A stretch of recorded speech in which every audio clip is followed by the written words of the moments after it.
அழகேசனுக்கு பார்க்கும்போது விக்ரமாதித்தியன் கதை.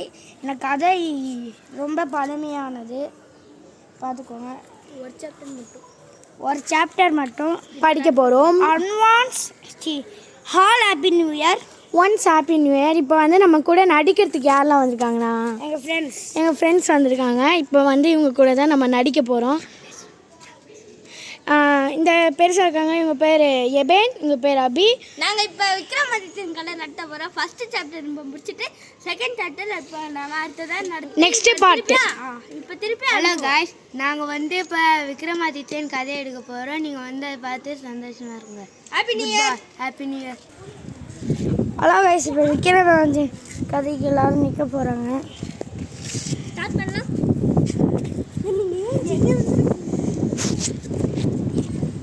ஸ்டார்ட் பண்ண போகிறோம். எங்கள் விக்ரமாதித்தன் ஆட்சி செய்த உஜ்ஜயினி மகாபலிபுரத்தில் வேத கோவிந்தன் என்ற பிராமணன் ஒருவன் இருந்தான். அவன் பல காலம் தவம் செய்து ஒரு மகனை பெற்றான். மகனுக்கு 7 வயது நிரம்பியது.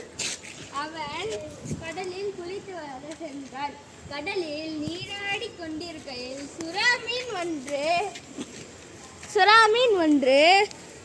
சிறுவனை விழுங்கிவிட்டது. மகனை பறிகொடுத்த வேத கோவிந்தன் சொல்லாத துக்கமடைந்த மார்பிலையும் தலையிலும் அடித்து கொண்டு கதறினான். நல்ல அரசு ஆட்சியில் இருக்கும் போது 100 வயதுக்குள் எவரும் இறப்பதில்லை. தவமிருந்து பெற்ற என் மகன் இப்படி ஆயுளில் மரணம் அடைந்த தற்கு விக்ரமாதித்யன் ஆகையால் அரசு சபைக்கு போய் என்னுடைய உயிரையும் விட்டு விடுகிறேன் என்று கூறியவாறு அரண்மனைக்கு சென்றான் வேத கோவிந்தன். கல்லை எடுத்து தன் மண்டையில்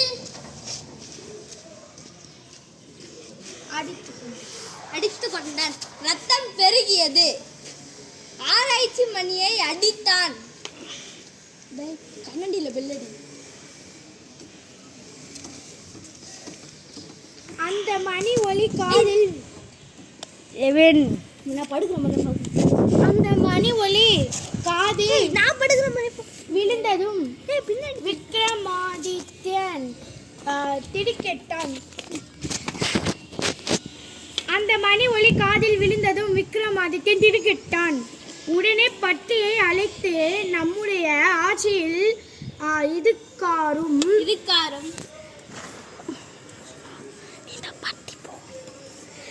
இருக்காரும் ஆராய்ச்சி மணியை ஒலி நம் காதில் கேட்டது இல்லையே. இப்பொழுது அது ஒலிப்பதால் யாருக்கு என்ன குறையோ தெரியவில்லையே. நீ போய் அறிந்து வா என்று அனுப்பி வைத்தான்.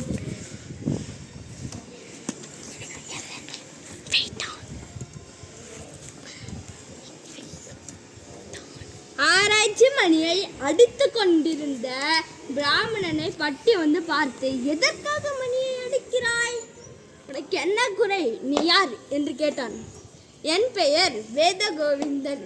நான் தவமிருந்து பெற்று என்னுடைய ஒரே மகன் 7 வயது உடையவனை சுறாமீன் ஒன்று விழுங்கி விட்டது. நல்ல ஆட்சி நடைபெறுகையில் எவரும் 100 வயதுக்குள் இறப்பது இல்லை என்று அருநூல் கூறுகிறது.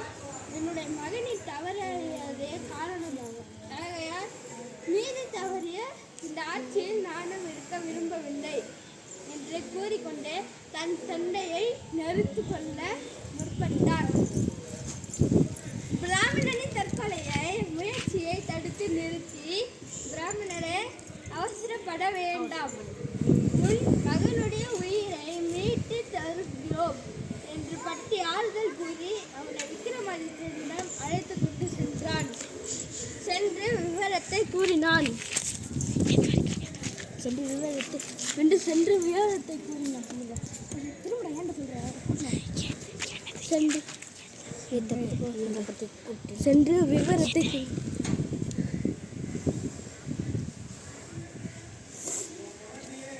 விவரத்தை கூறினார். சென்று பிராமணன் கூறியதை கேட்ட விக்ரமாதித்யன் உடனே காளி கோவிலுக்கு சென்று வணங்கி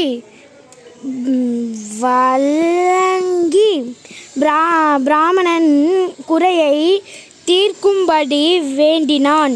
காளி தோன்றி எலும்பிச்சம்பழமும் விபூதியும் அவனிடம் கொடுத்து மறைந்தான்.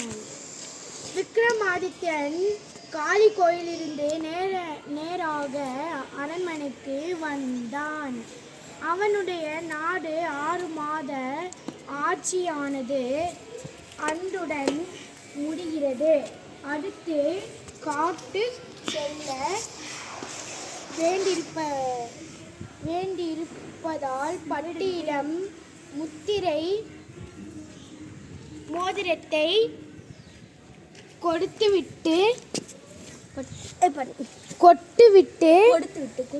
கொடுத்துவிட்டு பிராமணனை கூட்டிக் கொண்டு வேதலானுடன் கடற்கரைக்கு சென்றான் விக்ரமாதித்யன்.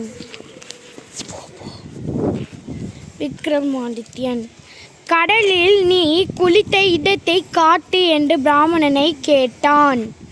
விக்ரமாதித்யன் அவனும் அந்த இடத்தை காட்டினான். அவனிடம், இனி நீ கவலையுற வேண்டாம். 6 மாதங்களுக்குள் உன் மகனை கொண்டு வந்து உன்னிடம் சேர்ப்பிக்கின்றேன். நீ வருந்தாமல் வீட்டுக்கு போ என்று கூறி பிராமணனை அனுப்பி வைத்தான். விக்ரமாதித்யன் தன்னுடைய மந்திர கம்பளத்தை எடுத்து கடலில் வீசி எறிந்தான்.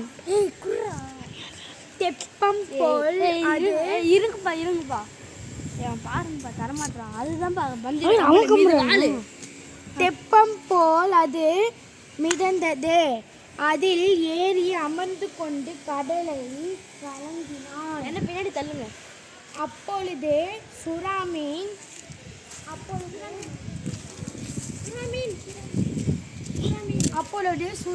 ஒன்று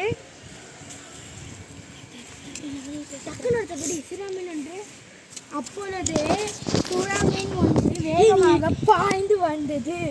அதை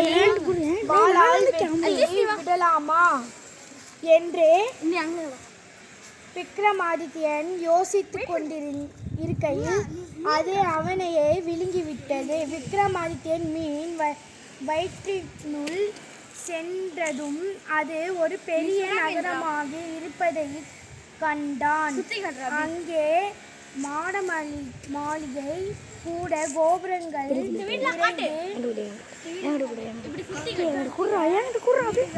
பல இருப்பதையும் பார்த்து வியப்புற்று அந்த வீதி ஒன்றில் அவன் வேடிக்கை பார்த்து கொண்டே சென்றான். அங்கே பிராமணன் சிறுவன் ஒருவன் விளையாடி கொண்டிருந்தான். அவனிடம், தம்பி, நீ யார்? உனக்கு எந்த ஊர்? சிறுவன் வரமாட்டான். வேதகோவிந்தன் போய் கேமரா அப்படியே வாடா சிறுவன் தானே நீ கட் பண்ணிட்டு அங்கே பிராமணன் சிறுவன் ஒன்று விளையாடி கொண்டிருந்தான். அவனிடம், தம்பி, நீ யார்? உனக்கு எந்த ஊர்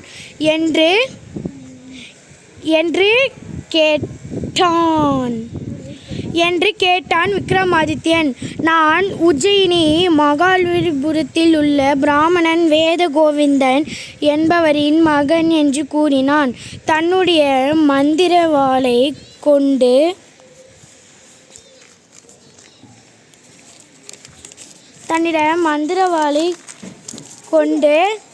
விக்ரமாதித்யன் மீன் வயிற்றை கிழித்தான்.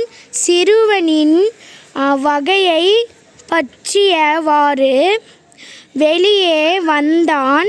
கம்பளத்தை கடலில் விரித்தான். அதலில் அரசனும் சிறுவனும் அமர்ந்தார்கள்.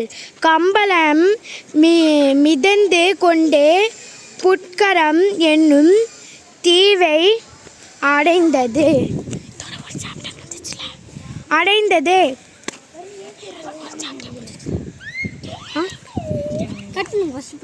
காய்ஸ், நம்ம இதோட ஒரு சாப்டர் முடிச்சிட்டோம். இதான் ஃபர்ஸ்ட் பார்ட்டு. நம்ம செகண்ட் பார்ட்டு பார்க்கலாம். எல்லாம் கொஞ்சம் திரும்புங்க. கொஞ்சம் நல்லா இல்லைனாலும் பாருங்க, இது ஃபர்ஸ்ட் டைம், அதனால எங்களுக்கு புதுசாக இருக்குது. அதனால கொஞ்சம் நல்லா இருக்காது. இப்போ செகண்ட் சாப்டர் நாங்கள் நல்லா எடுப்போம். இப்போ நீங்கள் பார்த்து எல்லோரும் மகிழலாம். ஓகே, நம்ம வந்து இப்போ எல்லோரும் கேட்டதை கேட்டோம். இப்போ நம்ம வந்து சிறுவன் சொல்கிறத கேட்போம். சிறுவன் என்ன சொல்கிறீங்க? நல்லா இருந்துச்சா? இவர் தான் சிறுவன் கேரக்டர். நல்லா இருந்துச்சுன்னா சொல்லுங்கள். நீ சொல்லி என்ன நல்லா இருக்கா ஃப்ரெண்ட்ஸ்? இப்படி நல்லா இருக்கா ஃப்ரெண்ட்ஸ்? இனிமே இன்னைக்கு 100 சப்ஸ்கிரைபர் வரவே மாட்டேங்குது. எப்பவுமே எங்களுக்கு 10 தான் இப்போ வந்திருக்கு. நாங்கள் என்ன பண்ணுவோம்? திருப்பி இப்போ இந்த கதை இப்போ நல்லா இருக்கும். போக 3rd 4th 5th 100 கிட்ட. ஹலோ ஃப்ரெண்ட்ஸ், நான் தான் உங்கள் விக்ரமன். நான் தான் உங்கள் வேதகோவிந்தன். நான் ஹலோ கைஸ், நீங்கள் 100 சப்ஸ்கிரைப் பண்ணனால நான் என்ன